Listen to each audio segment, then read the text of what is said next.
Coronavirus, la pandemia. ¿Cuáles son los síntomas? ¿Cómo se transmite? ¿Qué puedo hacer para protegerme y prevenir la propagación de la enfermedad? Nuevo padecimiento que ha encendido las alarmas de los sistemas de salud. Coronavirus, la pandemia. ¿Qué tal? ¿Cómo le va? Bienvenido a un programa más de Coronavirus, la pandemia. Le recordamos que este programa es una producción de la Universidad de Guadalajara que se transmite desde el foro de Canal 44, la señal de todos, y que llega a México y América Latina gracias a la señal de las televisoras públicas que se suman a este programa. Le recordamos las formas de hacer contacto, @Canal 44 TV en Twitter y Facebook. Nos puede mandar mensajes también a través de WhatsApp al 33 22 42 06 90. El tema que hoy abordaremos tiene que ver con la donación de sangre y la preocupación a nivel mundial por la variante Delta. Ayer ya le adelantábamos información respecto a esta nueva variante. Hoy, por supuesto, lo abordaremos el tema con los expertos. Organizaciones internacionales como la Cruz Roja llaman a la población mundial a donar sangre. En algunos países se agota este vital líquido. En medio de la pandemia, muchas personas dejaron de donar. Urge también la Organización Mundial de la Salud a contar con una infraestructura y políticas sanitarias para tener sangre segura. Advierten que Delta Plus se propaga más rápido y causa una enfermedad más grave, afectando las células pulmonares y resistentes a la terapia con anticuerpos monoclonales. Y en la India preocupa precisamente esta variante que ya se conoce como la Delta Plus. ¿Qué es? ¿Cómo actúa? ¿Y cuál es la preocupación de la comunidad científica? Hoy lo estaremos abordando aquí en este programa. Vamos con nuestra compañera Isaura López Villalobos para que nos ponga en contexto. El sistema de salud mundial se enfrenta a grandes amenazas que ponen en riesgo varios programas, entre ellos la donación de sangre. Además, vive un episodio más relacionado con la COVID-19 y sus variantes, la Delta y su versión Delta Plus, de preocupación al considerarse que son más infecciosas. En esta crisis sanitaria, la donación de sangre ha disminuido dramáticamente, advierten organismos internacionales. Algunas personas no pueden recuperarse del coronavirus y de otro tipo de enfermedades. La preocupación se extendió en quienes tuvieron SARS-CoV-2 y podían o no donar, contrario con otras infecciones. Los criterios mundiales se unificaron y estas personas sí pueden donar, si ya pasaron 14 días con PCR negativo o ya fueron 25 días desde el cese total de los síntomas. Asimismo, quienes ya fueron vacunados contra la COVID-19 también pueden salvar vidas con la donación altruista de sangre y siguiendo las medidas sanitarias. Por otro lado, otra de las grandes preocupaciones son las variantes del coronavirus, en particular Delta y Delta Plus, al tener una alta transmisión y que los tratamientos y vacunas sean de baja eficacia. Advierten que Delta Plus se propaga más rápido, causa una enfermedad más grave, se une con facilidad a las células pulmonares y es potencialmente resistente a la terapia con anticuerpos monoclonales, una potente infusión intravenosa de anticuerpos para neutralizar al virus. Las vacunas que funcionan para la variante Delta, señalan expertos, es de la farmacéutica Pfizer y Moderna, que usan la plataforma de ARN mensajero. Son más efectivas siempre y cuando se aplique las 2 dosis. El nivel de protección es de 88%. En los últimos días, las voces de expertos han mostrado su preocupación por la variante Delta del coronavirus, ya que cada vez gana terreno en cada rincón del mundo. Informó Isaura López Villalobos. Saludamos a nuestra compañera Cristina Gallego, corresponsal de la agencia EFE, quien nos presenta el más reciente informe de la Organización Mundial de la Salud. Cristina, qué gusto escucharte. Adelante con la información. Hola, ¿qué tal? Buenos días, Belén, y buenos días a todo el auditorio de Canal 44. Los contagios globales de COVID-19 rozan ya los 179 millones desde que comenzó la pandemia y el número de muertes supera las 3.800.000, mientras que la situación empeora en África, donde el acceso a las vacunas continúa siendo un desafío. Sin embargo, las muertes por COVID mundiales bajaron un 12% en los últimos 7 días con respecto a la semana anterior, mientras que el número de casos cayó un 6%, con 2,5 millones de contagios registrados, la menor incidencia desde febrero de este año, según los datos de la Organización Mundial de la Salud. Por otro lado, la organización con sede en Ginebra ha expresado su preocupación respecto del control de calidad y de los resultados de los test de uno de los 4 establecimientos de producción de la vacuna Sputnik V que visitó en Rusia. La OMS, que junto a la Agencia Europea de Medicamentos evalúa la vacuna rusa para una eventual aprobación, ha expresado su preocupación por este establecimiento después de que Eslovaquia anunciara que venderá o donará 160.000 dosis de las 200.000 que había ordenado de ese inmunizante. La empresa ha afirmado en un comunicado que trabaja para resolver eventuales problemas y se ha mostrado dispuesta a una nueva inspección. Mientras tanto, la vacuna rusa ya ha sido aprobada en más de 60 países. Con respecto a la vacunación, las autoridades sanitarias suizas han recomendado que los menores entre 12 y 15 años se vacunen contra la COVID, después de que a principios de junio la reguladora de fármacos suiza Swissmedic autorizara el uso en este grupo de edad de la vacuna desarrollada por Pfizer y BioNTech. Las autoridades suizas han señalado que los jóvenes también deben tener la oportunidad de protegerse con una vacuna, aunque han destacado que la vacunación no ha de ser obligatoria para estos adolescentes y solo ha de administrarse a quienes lo deseen. La recomendación está especialmente dirigida a los jóvenes con alguna enfermedad crónica o para aquellos que convivan con una persona inmunodeprimida. En ensayos clínicos, la vacuna de Pfizer y BioNTech ha alcanzado una eficacia de casi el 100% en este grupo de edad, con la misma dosis que los adultos y una respuesta similar a la de los jóvenes entre 16 y 25 años, es decir, efectos secundarios leves que duran entre 1 y 3 días y que pueden ser más pronunciados tras la segunda dosis. Reportó desde Ginebra Cristina Gallego para el programa Coronavirus, la pandemia. Bueno, pues ahí este reporte de nuestra compañera Cristina Gallego, corresponsal de la agencia EFE. Le comentábamos uno de los temas que hoy abordaremos tiene que ver con la donación segura de sangre. Asociaciones de donantes aportan hasta 50% de sangre que en estos días resulta escasa.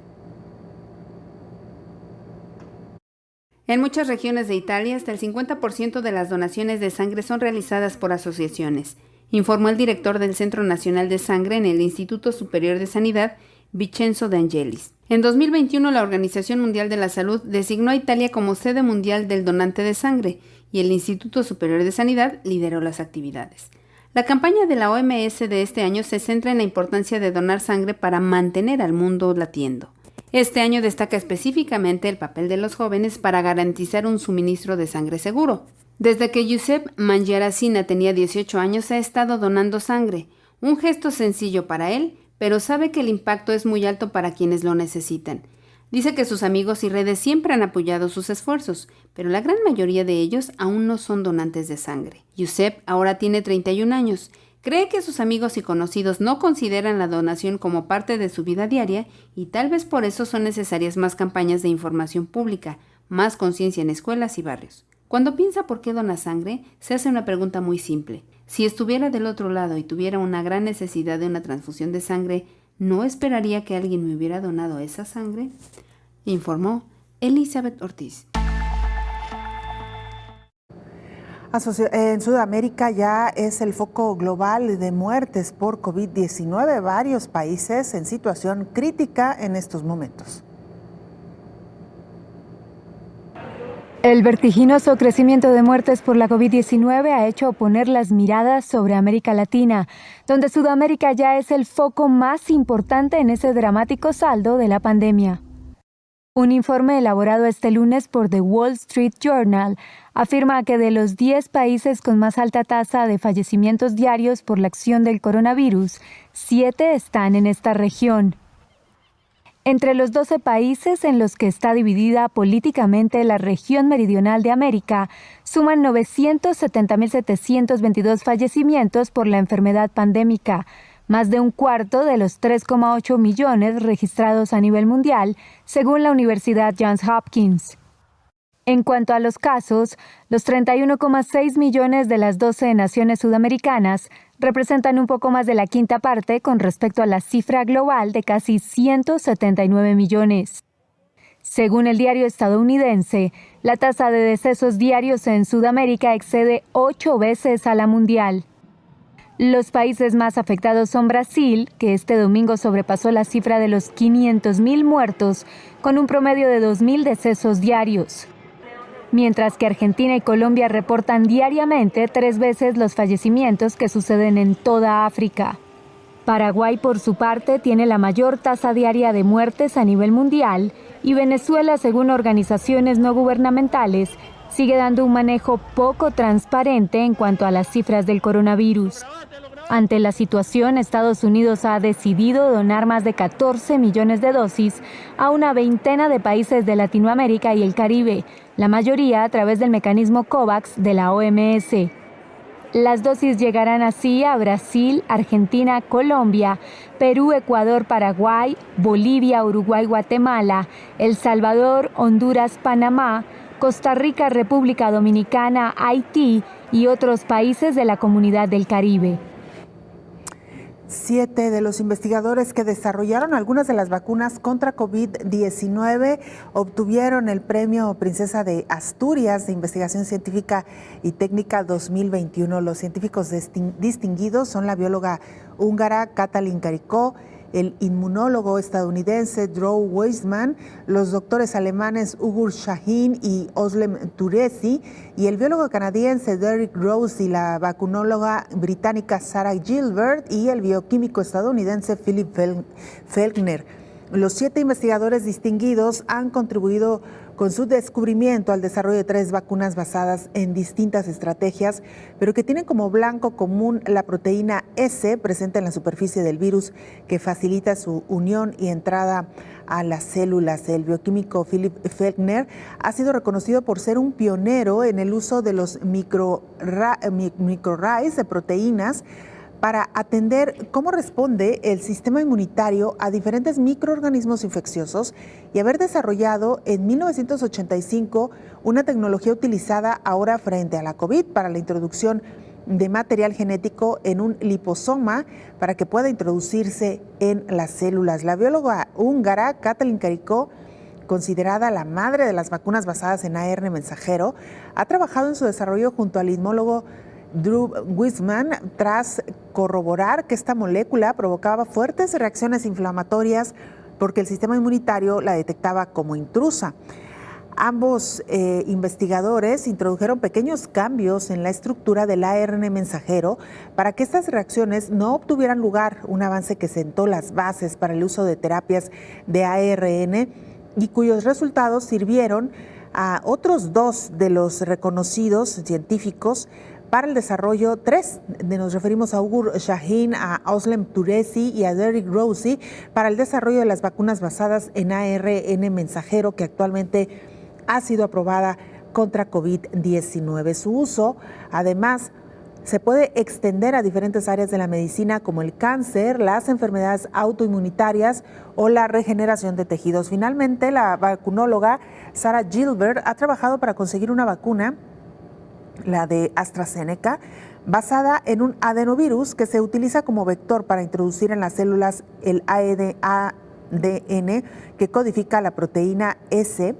estimulando así la respuesta inmunitaria. La verdad es que es un gusto dar este tipo de noticias, nos emociona porque estos hombres, estas mujeres, estos nombres que hoy estamos aquí presentando fueron clave para que la humanidad contara con vacunas contra COVID-19 de manera pronta y segura. Además, hay que decirlo, muchas de estas vacunas que tienen como base la investigación científica de estos hombres y mujeres, pues son hoy las que se están aplicando en casi todo el mundo y son las que han dado una eficacia importante. ARN mensajero, que es la plataforma que utilizan vacunas como Moderna o como Pfizer, y por supuesto también investigaciones que ayudaron a crear la vacuna de Oxford AstraZeneca, hoy por hoy también de las vacunas más utilizadas. Así que enhorabuena a todos estos hombres y mujeres científicos, científicas, y que han sido reconocidos con el premio Princesa de Asturias de Investigación Científica y Técnica 2021. Vamos a hacer una pausa, regresamos con más información.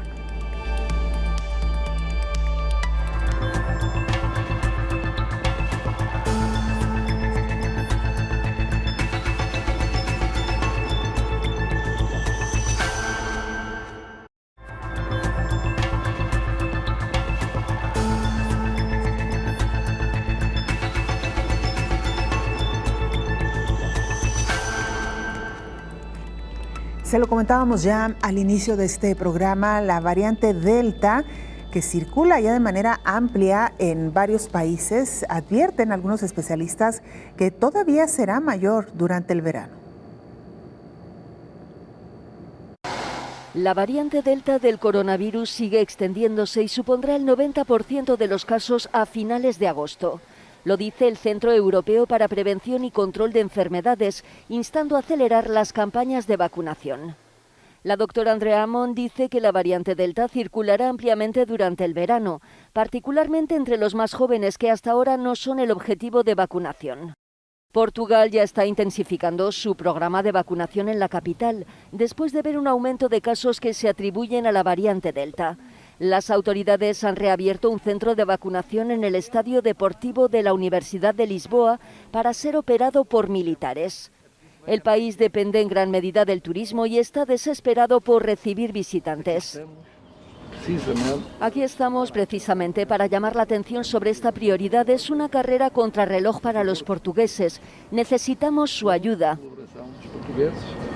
En Alemania, la canciller Angela Merkel quiere que otros estados europeos sigan sus pasos y pidan que las personas que entren desde países con altos niveles de la variante Delta, como el Reino Unido, entren en cuarentena.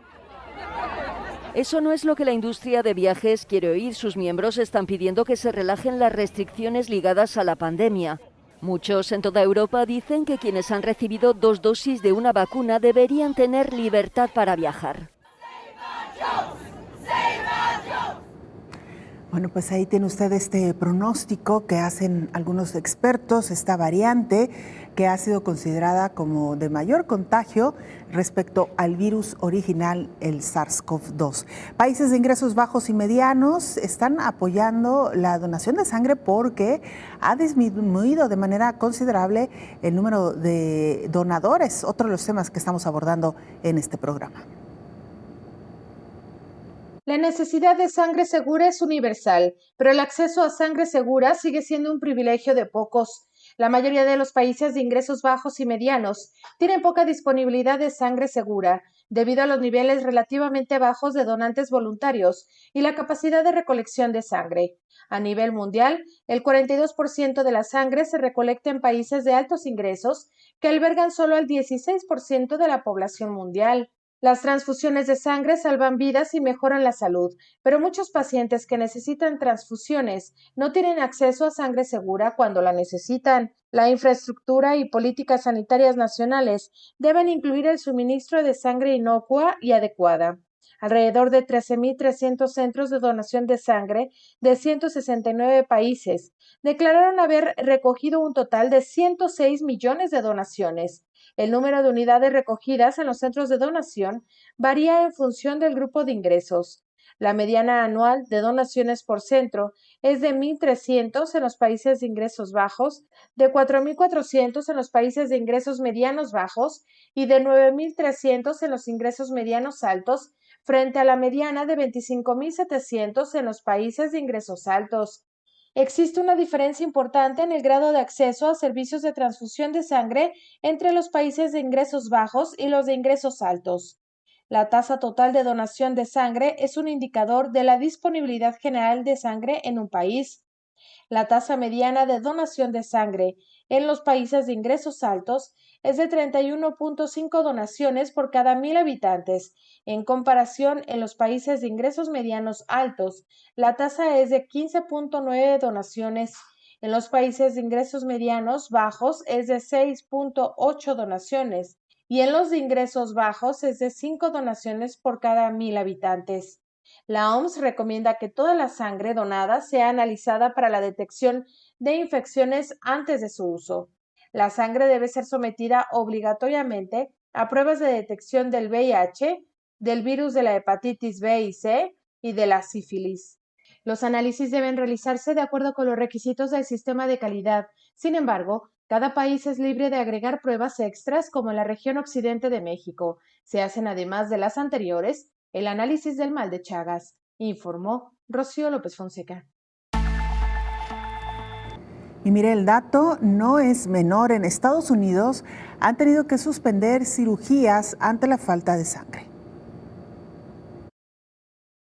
Un aumento en el número de casos de trauma, trasplantes de órganos y cirugías que requieren productos sanguíneos en los últimos meses ha agotado el inventario de sangre en el país, lo que ha provocado que la Cruz Roja estadounidense apele a la generosidad de las personas. La consecuencia es que los hospitales se van obligados a reducir las cirugías selectivas hasta que se estabilice el suministro, lo cual retrasa la atención crucial del paciente. La Cruz Roja está experimentando una grave escasez de sangre, dijo Chris Rouda, presidente de Servicios Biomédicos de la Cruz Roja. Los equipos trabajan las 24 horas del día para distribuir alrededor de 75,000 hemoderivados, más de lo esperado durante los últimos 3 meses, para satisfacer la demanda. Cada 2 segundos, alguien en los Estados Unidos necesita sangre, dijo en un comunicado. En comparación con 2019, la Cruz Roja ha visto cómo la demanda de glóbulos rojos de los hospitales en centros de traumatología aumentó en un 10% en 2021, más de 5 veces el crecimiento de otras instalaciones que brindan transfusiones. Entre el 20 y el 40% de las muertes por trauma que ocurren después de la admisión hospitalaria implican hemorragias masivas. En estas terribles circunstancias, los médicos pueden necesitar cientos de productos sanguíneos, según la gravedad del trauma, para ayudar a salvar una vida, informó Elizabeth Ortiz. Abrimos un paréntesis de los temas que hoy estamos abordando para viajar a Guatemala y saludar a Javier Corleto, jefe de TV USAC en este país, para que nos cuente qué está sucediendo a propósito de esta pandemia. Javier, qué gusto escucharte. Adelante con el reporte. Este es el reporte de coronavirus, semana del 16 al 23 de junio del 2021. En Guatemala, los datos son los siguientes: 282.713 casos acumulados, 255.996 recuperados, 17.932 casos activos y 8.795 fallecidos. México enviará este miércoles 150.000 dosis de vacuna AstraZeneca a Guatemala. El embajador de México en Guatemala, Romeo Ruiz, indicó que pese a que se respetan los lineamientos del país, pidieron que las dosis donadas sean para inmunizar a los más necesitados y a las comunidades indígenas. Estados Unidos anunció desde hace casi un mes que donaría 500.000 dosis contra el COVID-19, pero para hacer efectiva la entrega, la farmacéutica La Moderna, fabricantes de la vacuna, solicitó una exención de la responsabilidad con la que el gobierno aún no cuenta. La ministra Amelia Flores dijo ayer en una citación legislativa que manejan 2 opciones para determinar si las farmacéuticas aceptan para la entrega de las vacunas en Guatemala. Si nos aceptan el acuerdo gubernativo o la iniciativa de ley también está sobre la mesa, y estamos haciendo todos los esfuerzos para tener cualquiera de las 2 opciones, aseguró Flores. El lunes se procedió al cierre del laboratorio que operaba sin licencia en el Aeropuerto Internacional La Aurora, que estaba a cargo de Aeronáutica Civil. Fue clausurado 12 días después de que el Colegio de Farmacéuticos y Químicos de Guatemala denunció que la clínica encargada de realizar las pruebas de COVID-19 dentro del aeropuerto no tenía una autorización sanitaria para efectuar esa actividad. Desde ya, el Ministerio de Salud permite que los maestros del sector público y privado queden registrados para obtener una vacuna contra el COVID-19. Se estima que son al menos 250.000 docentes. En el portal electrónico de salud, además, se puede ver que la institución permitirá el registro de mayores de 18 años que padezcan morbilidades crónicas. La situación de la vacuna contra el COVID-19 en Guatemala se ve diezmada debido a la falta de abastecimiento de las mismas. Sin embargo, algunas de las instituciones que colaboran con el Ministerio de Salud Pública por medio de sus voluntarios, quienes han trabajado durante semanas para aplicar dosis a la población vulnerable de nuestro país. Tal es el caso de la Universidad de San Carlos de Guatemala, quien el fin de semana pasado realizó jornadas extras para aumentar la cantidad de personas vacunadas. Para Coronavirus la Pandemia y Canal 44 informó Javier Corleto. Gracias, Javier, y por supuesto, como siempre, aprovechamos para enviar un saludo muy cariñoso a nuestros hermanos guatemaltecos. Y mire, personas que tuvieron COVID, contrario a lo que se opinaba y se pensaba, sí pueden donar sangre. Las donaciones de sangre son más necesarias que nunca durante la actual pandemia por COVID-19 y los servicios de sangre en las Américas están tomando medidas para garantizar que las donaciones continúen de manera segura para los donantes y receptores de sangre, según la Organización Panamericana de la Salud. Una persona que tuvo COVID recientemente sí puede donar, señala la jefa del Hospital Civil de Guadalajara, Fray Antonio Alcalde, Esperanza Zuno Reyes. En cuanto a la donación y COVID, si tuviste COVID, puedes donar una vez que ya estés asintomático, 14 días después de que ya no tengas ninguna sintomatología, sin ningún problema puedes ser candidato a donar, se te puede evaluar y los requisitos son los mismos que en general, más aparte de tener 14 días completamente asintomático. En cualquiera de las dos unidades hospitalarias se les puede recibir para valorar, con gusto. En cuanto a las personas que fueron vacunadas contra la COVID, también pueden donar, explica la jefa del Banco de Sangre del nuevo Hospital Civil de Guadalajara, Viridiana Valdés Toral. En cuanto a la vacunación, sí se puede realizar la donación de sangre sin importar el tiempo que tengas de vacunación, siempre y cuando no haya ningún efecto secundario.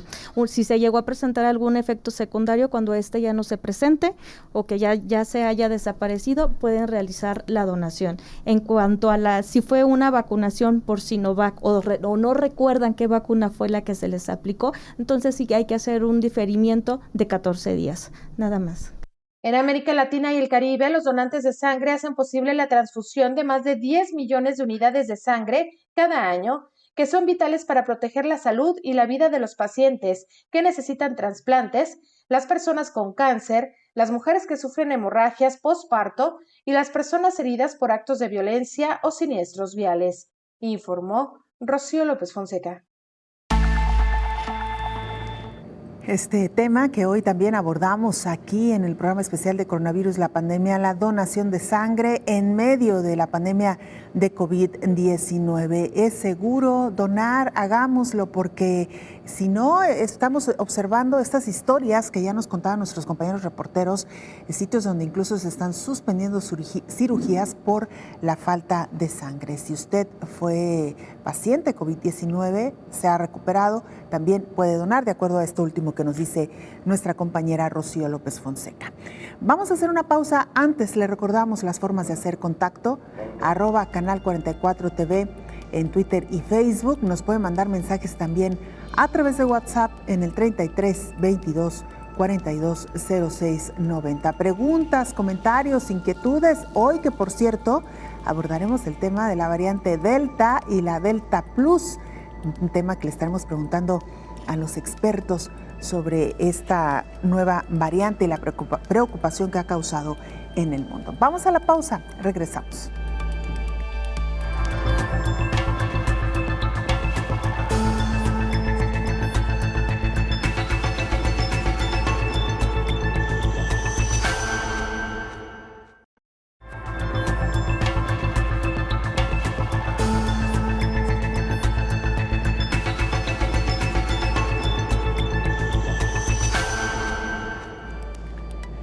El mundo se enfrenta a una nueva amenaza, se llama la variante Delta del virus SARS-CoV-2.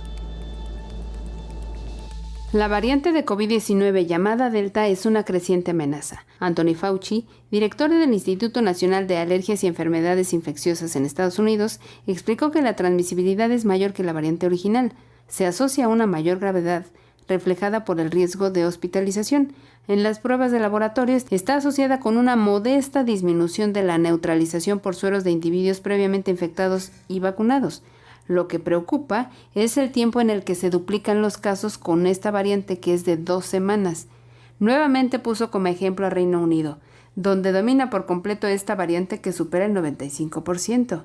El Imperial College de Londres hizo un estudio en más de 100.000 hogares y descubrió que los jóvenes estaban impulsando el aumento en el Reino Unido, con una positividad 5 veces mayor entre los niños de 5 a 12 años y los adultos jóvenes de 18 a 24 en comparación con las personas mayores de 65 años.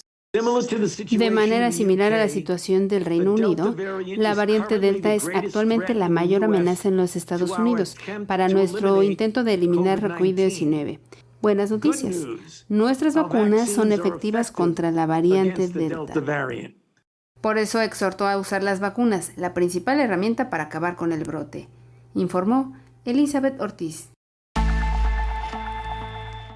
Saludamos en esta mesa de trabajo a nuestro experto, el infectólogo Héctor Raúl Pérez Gómez. Doctor, bienvenido. Gracias, Belén. Buen día. Gusto saludarte. Igualmente, doctor,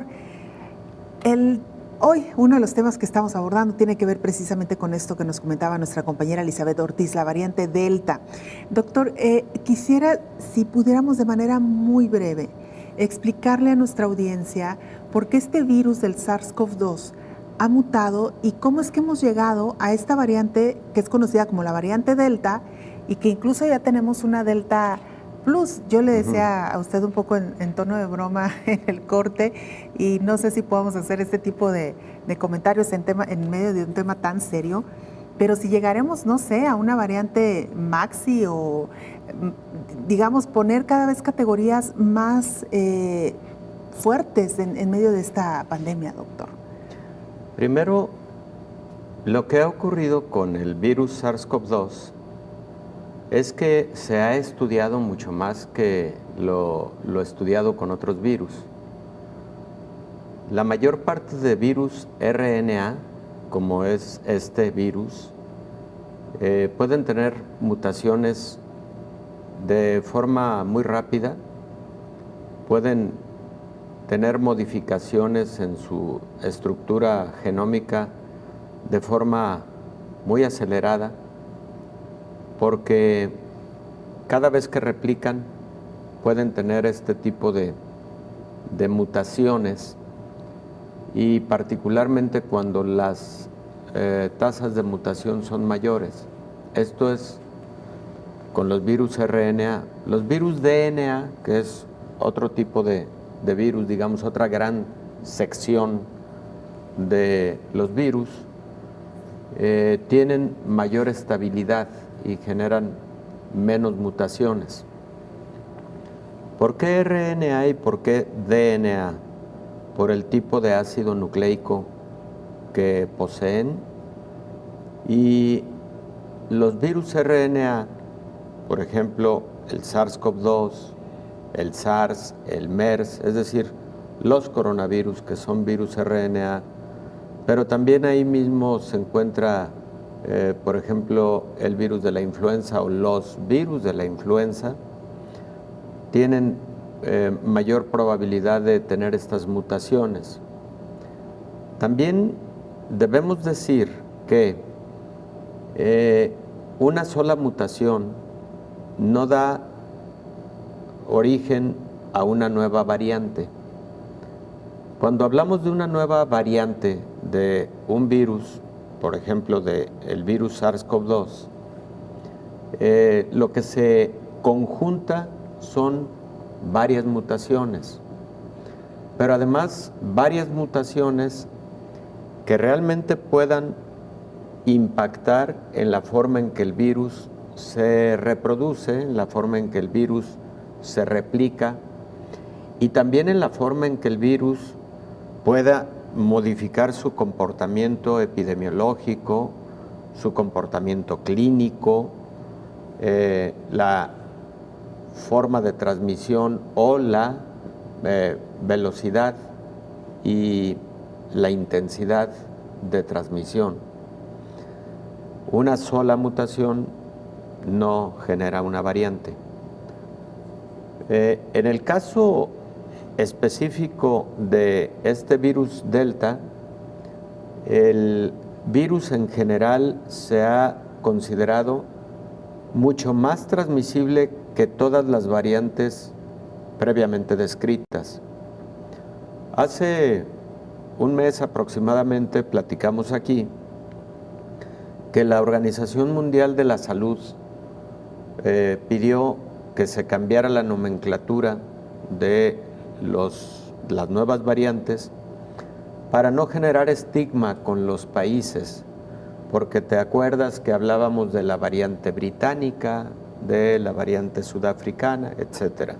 Bueno, entonces la Organización Mundial de la Salud pidió que ahora la nomenclatura fuera con letras del alfabeto griego, y por eso ahora estamos hablando de un delta, ¿verdad?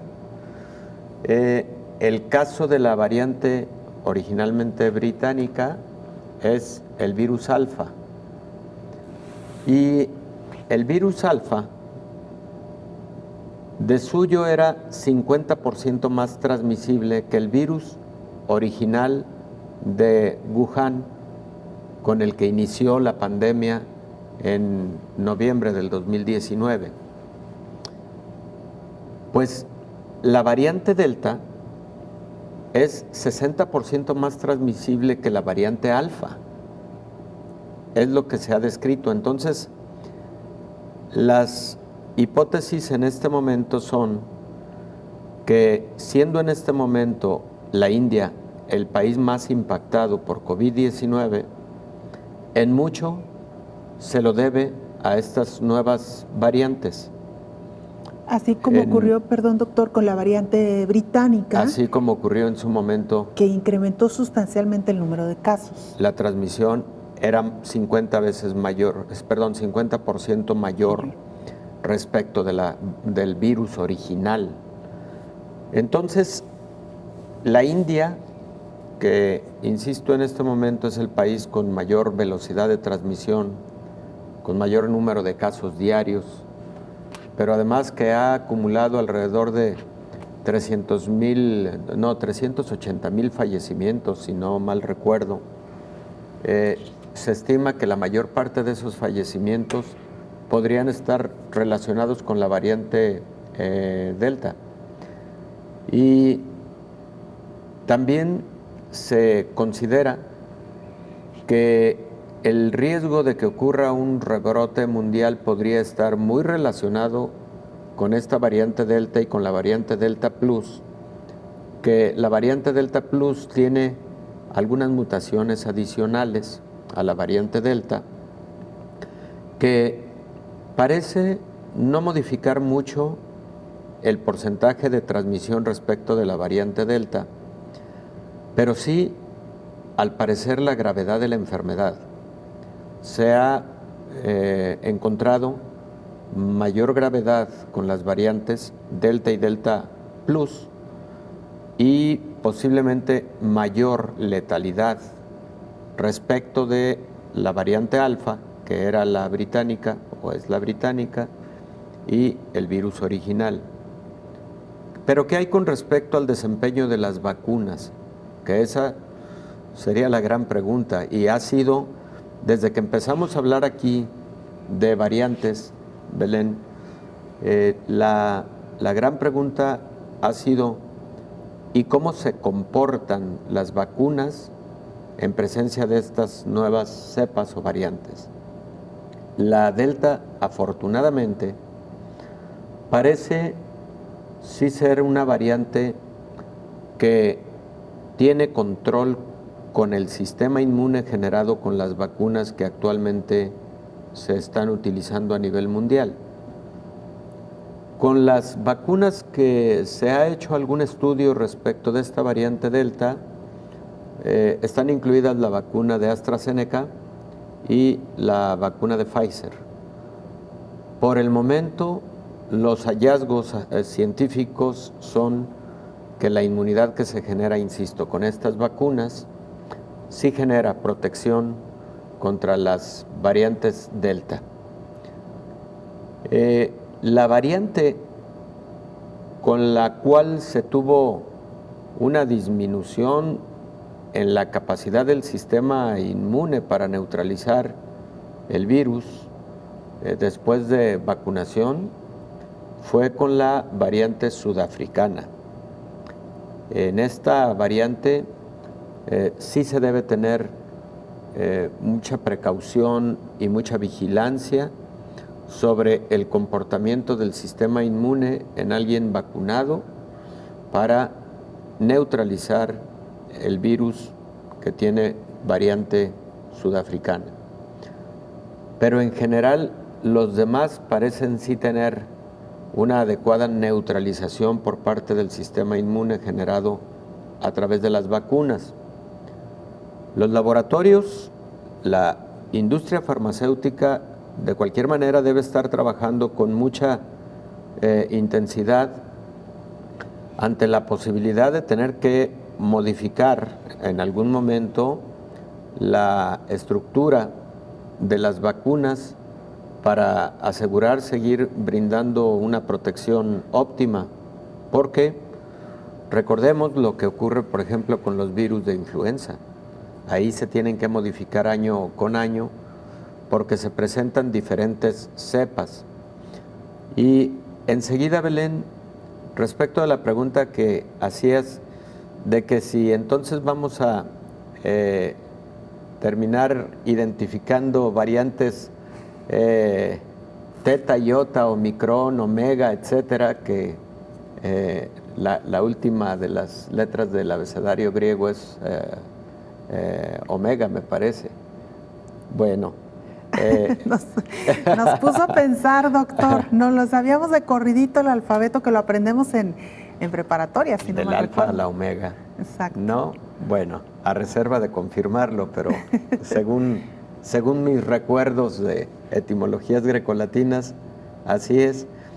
No lo sabemos, pero la verdad es que en estos momentos estamos frente a un virus que se ha estudiado mucho más y también estamos ante un escenario en donde la biotecnología ha estado tan al alcance y ya de manera tan generalizada que nos ha permitido esta extensa investigación y estudio de las mutaciones y por lo tanto de las variantes que se puedan generar.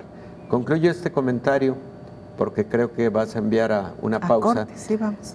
Rápidamente diciendo que las variantes pueden en algún momento, dependiendo de su complejidad, convertirse en genotipos.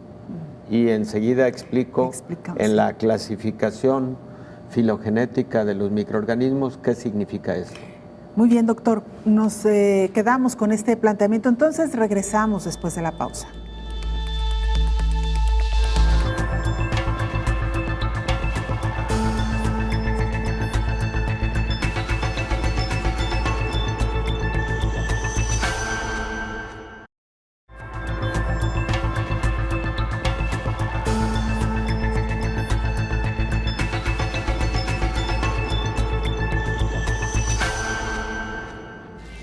Estamos de regreso en este programa especial de coronavirus. La pandemia, ya hablábamos de la variante Delta Plus, pero hay una nueva variante de esa variante que se llama, más bien hablábamos de la variante Delta y en esta siguiente pieza que nos presenta nuestra compañera Rocío López Fonseca, hablaremos de la variante Delta Plus. El Ministerio de Salud de la India ha clasificado como variante de preocupación la nueva mutación del coronavirus Delta Plus, que fue detectada ya en por lo menos 3 estados de 6 distritos. Hasta el momento, las autoridades indias reportaron 22 casos de la variante Delta Plus. Según los expertos, en la secuenciación del genoma del SARS-CoV-2 de la India del Ministerio de Salud, la mutación Delta Plus presenta mayor transmisibilidad, mayor unión a los receptores de las células pulmonares y una posible reducción de la respuesta de los anticuerpos monoclonales entre sus principales características.